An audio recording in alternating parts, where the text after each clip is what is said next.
edition of BLD BeatDown, and this is me, Big Jim, for BadLadDad, here to talk about the WWE's first big pay-per-view of the year 2016. It's the Royal Rumble, and of course this was a Royal Rumble with a difference, because Roman Reigns was there trying to defend his World Heavyweight title against 29, count 'em, other quite hungry WWE stars.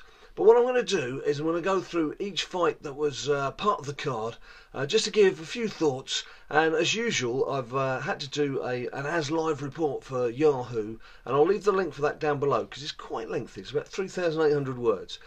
A lot quicker just to listen to me here now, but if you'd like a good read, hopefully a good read, just have a look down below and I'll leave a link for you down there.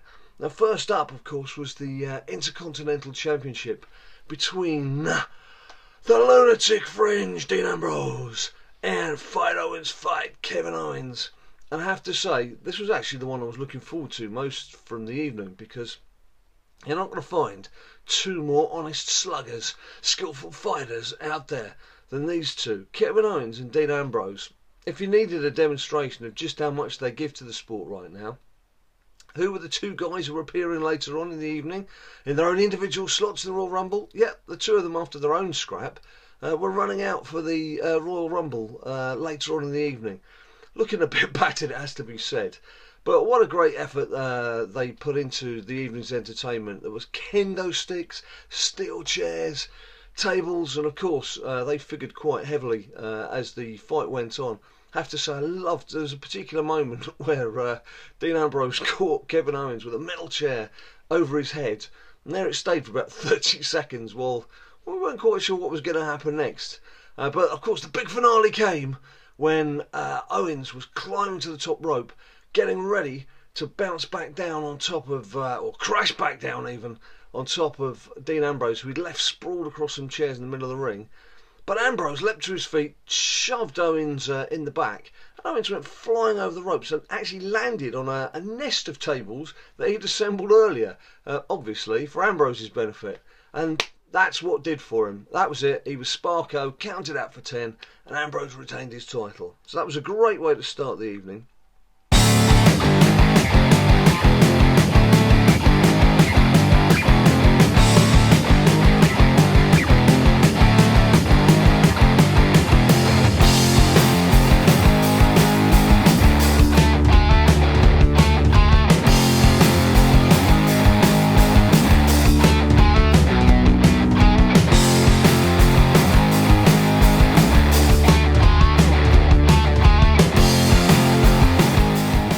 Next up we get to Alberto Del Rio and his sort of little feud that's built up now with Kalisto. Kalisto is without his other Lucha Dragon mate, who, like many WWE stars right now, is injured. But he's making the most of it. He and Alberto Del Rio seem to be exchanging the title as if they're just like passing a newspaper around. Oh, you have a read. No, you have it. No, go on, you have it. And that happened again. Alberto Del Rio started off as if he was going to make absolute mincemeat and going to pulverise the wee man. And let's face it, just about every WWE star can call Kalisto the wee man. But an opportunity came when Alberto Del Rio pulled off the covering of a turnbuckle, and we thought, oh, that naughty Alberto Del Rio, what's he up to? But of course it backfired. It was his head that came bouncing off it. And Salida del Sol was landed by Kalisto. And that was it. Title now back in his hands. For another 5 minutes, he's going to be United States champion. Who knows? No doubt it will change at Raw this evening and SmackDown again next week. I just keep going and going and going. Now the Divas Championship heads the battle of the besties, or the former besties.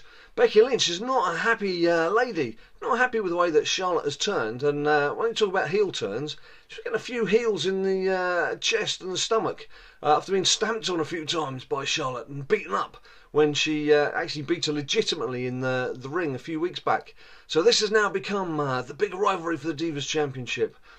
And of course what happened? Nature Boy himself, Ric Flair, as has been his habit in recent weeks, had to interfere to turn the tide Charlotte's way. And the way he did this time round was first he planted a kiss on Becky's lips, probably something that a lot of WWE fans would like to do, but in a legitimate fashion, of course. But next up, as Becky was going in for the kill, Ricky Boy used his jacket and threw it over Becky Lynch's head. That's a big enough distraction for anybody, and of course his daughter stepped in and regained her title with absolutely no problem at all at the end. A quick spear and it was all over. And that led us on to the big one, the 30-man Royal Rumble, with Roman Reigns coming in at number 1, with the idea that he was going to defend his championship. It was always going to, we always expect some sort of skullduggery in these events, and there was always going to be something that was going to happen to try and ensure that he was going to be there at the last knockings. But to start off with, he was obviously number 1, thanks to Mr. McMahon, who'd drawn in the opening slot. And number 2 was Rusev. And we then, in the very early stages, had some very interesting introductions. Now, there was the vintage star, if you like, Chris Jericho, who came in fairly early on. But before him, there was a person who we've all been waiting for in WWE. It was AJ Styles. And Roman Reigns looked a bit confused when the music started, as if like, no, who's this? And the crowd just went absolutely crazy. And it was great to see that Stylesy lasted for a good sort of, I think it was 28 minutes he was timed at. 28 to 30 minutes anyway. It was a good half an hour of action. Chris Jericho himself lasted quite a long time too, and did very well for a veteran. I suppose what we were all waiting for as well was to see how Brock Lesnar would come in and deal with the Wyatt family. And he dealt fairly well. Braun Strowman had come in and was knocking a few people out of the ring. Lesnar came in, and we were seeing the suplexes and the F5s. He was dismissing people left, right and centre. But of course, he'd actually got rid of all the Wyatt family members by the time Bray Wyatt came in towards the end. And what happened? Those Wyatt family members had reappeared. And although he dismissed them a few more times, eventually it was weight of numbers, and they dragged him out. And his Royal Rumble was over.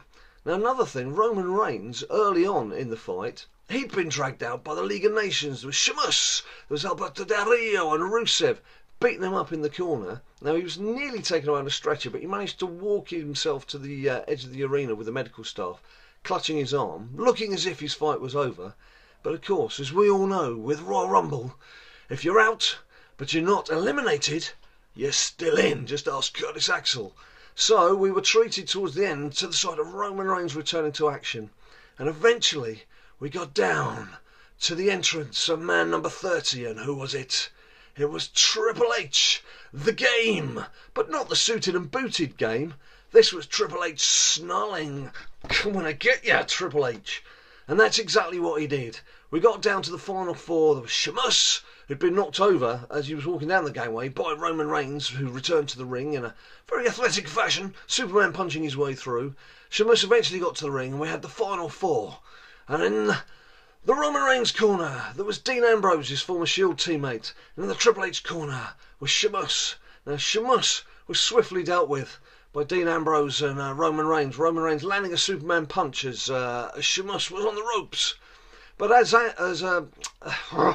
so excited, I'm getting my words tied up.